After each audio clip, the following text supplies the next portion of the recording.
ভালোবাসা বহিঃপ্রকাশের জন্য যে দামি কিছু বড় কিছু দিতে হবে তা কিন্তু নয়। ভালোবাসা বহিঃপ্রকাশের জন্য ছোট ছোট গিফটের মাধ্যমেও প্রকাশ করা যায়। আসসালামু আলাইকুম। করোনা থেকে সুমি আপুর সাথে আমার পরিচয়। সুমি আপু অনলাইনে কুশি কাটার কাজ করতো। আমি আমার মেয়ের জন্য কুশি কাটার জামার অর্ডার দিতাম। প্রত্যেকবার, বিশ্বাস করেন, প্রত্যেকবার আপু অর্ডারের সাথে সাথে ছোট ক্লিপ, ব্যান্ড আমার মেয়ের জন্য পাঠাতো। আমি অবাক হয়ে তাকিয়ে থাকতাম। চিন্তা করতাম, মানুষ এইভাবে হয় কিভাবে? আপু বলতো, সবসময় জিজ্ঞেস করলেই যে, আমি যদি জিজ্ঞেস করতাম, আপু তুমি এগুলা কেন পাঠাও?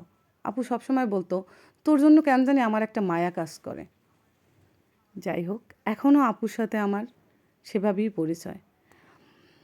গত পরশু ডেলিভারি ম্যান আমাকে ফোন দিয়ে বলে, আপু আপনি কি বাসায় না স্কুলে?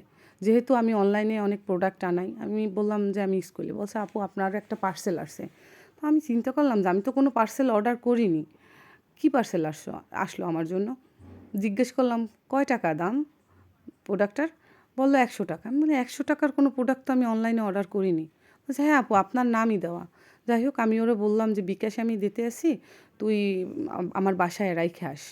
তো ও বাসায় রেখে আসলো। আমি বাসায় এসে জাস্ট অবাক হয়ে গেলাম ঠিকানা আর জিনিস দেখে। সুমি আপুর গিফট। ফোন করে জিজ্ঞেস করলাম, আপু চানাচুর 100 টাকা কেন? বলছে, আমি তোকে ওইটা গিফট করছি। আসলে আমার এত ভালো লাগছে।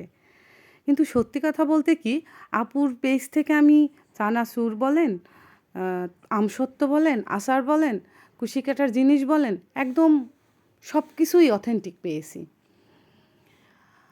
আপনারা নিতে পারেন। চানাচুর অসাধারণ, অসাধারণ। আমসত্ত্ব অসাধারণ।